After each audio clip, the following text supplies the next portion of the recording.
I'm here in beautiful Waterstones, Piccadilly, where it's impossible to get anywhere because there's all these wonderful tables filled with great books, and you just like, oh, this looks good. So we've gotten really bogged down here, but we're gonna talk a little bit about some of the books that I love and that shaped who I am as a novelist. My name is Gabriel Tallent. I'm the author of My Absolute Darling, which is being brought out by Fourth Estate August 29th. Okay, let me talk to you a little bit about some of these books. So I'm going to start with Moby Dick,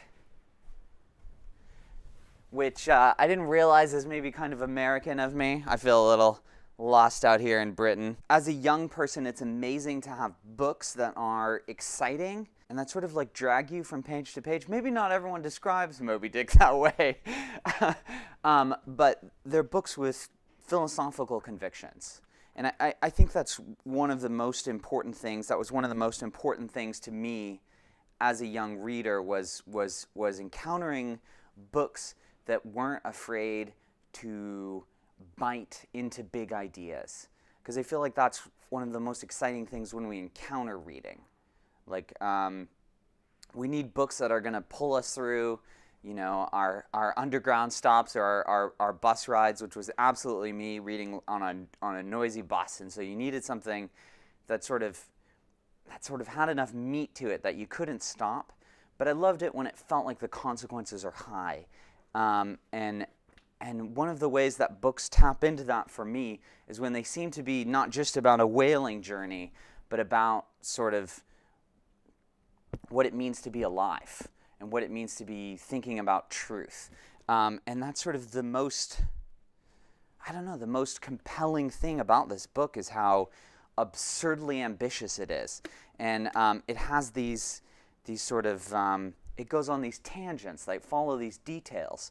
And it sort of wrings out of every detail this enormous philosophical meaning and implication, which is sort of the most wonderful practice, I think, for paying a little bit more attention to your life. You know, he enlivens every detail, every little. I remember as a kid just reading about a painting, a long description of a painting that he has in the inn that he stays in before setting out on his whaling voyage, and in the description sort of becomes about life, and it's marvelous. It's marvelous for a book to be that ambitious. I'm going to drag you over here to the Oresteia. I don't even know if I pronounced that correctly. Aeschylus. I started reading Aeschylus right about in high school. I was a very late reader. I came very late to reading, and I started immediately reading a great deal of pulp. I read a ton of pulp fiction and loved it, and it was really important to me. And then sort of my next transition is that I started reading a tremendous amount of Plato and the Greek plays. I think I went and saw a play of Sophocles' Electra. I guess the link here is that this book is also it's thinking a lot about ideas of justice. Like the characters find themselves in these intractable moral situations in the sense of being entrapped in one's fate and trying to navigate out of that, and sort of that struggle is tremendous and appealed to me enormously as a teenager, and I began voraciously rereading this book. I used to read these plays aloud to myself as a child, and I loved that they were about justice. I loved that they were that they were taking on that idea. I think sometimes we get a little jaded as adults, and we lose track, and because books are sort of most vulnerable when they're most ambitious. You know, when a book is about justice, it's so easy for it to be tin-eared or to strike the wrong note. And but when it's good, it's just so wonderfully good. And I think that we sometimes need books, we sometimes look for books that are that gripping and that are that much about our lives, but also speak to the issues that we really need spoken to. Like sometimes we need big-hearted lives. Like if big-hearted books. If you're ever like in an emergency room waiting for your friend to get out, and you're reading a book. You want a book that is compassionate enough to speak to the stuff that's happening in your life. You don't want a book that is about easy people with easy lives and is not sort of biting into the issues. And the Greek plays were some of my first encountering of that, because they're so ferocious. Moving on to my next book here, if I can find it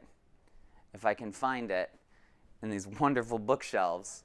Anne Carson. I'm not sure exactly about her entire education, but she's a Canadian classicist. You can see a lot of those roots. You can see a lot of the of those classical origins in terms of the rawness of the work, and I think that shows through. But she's an entirely and an incredibly moving, ambitious contemporary writer. I think you can read through a lot of books that don't quite hit the right note, and we all struggle with that. And then every once in a while, you pick up a book that is just a book of like clarion genius, and is so different from anything you've read before that it changes your idea of what books can be, and makes a sort of more ambitious picture for how you can be moved by the written word. And that was Anne Carson to me. When I encountered her, I was astonished, and I pushed this book into so many people's hands, and I get this pushback because I think people think that poetry is going to be moody rather than engaging, or that it's static. But the best poetry, the poetry that you should be reading, is poetry that you can't stop reading, I think. I think every once in a while, there's a poet who's going further into kind of sort of further out into emotional territory than a prose writer can really take you, and they're doing something sort of so exquisite and nuanced that it's impossible to look away. And I think poetry suffers from that idea that it's irrelevant, and I think that couldn't be further from the truth. Poetry is speaking to our innermost emotional lives, and as such, when done well, it's sort of the most urgently written work about ourselves, and that's why I'd push Anne Carson on you. I think Autobiography of Red and Glass, Irony, and God are works of astonishing genius.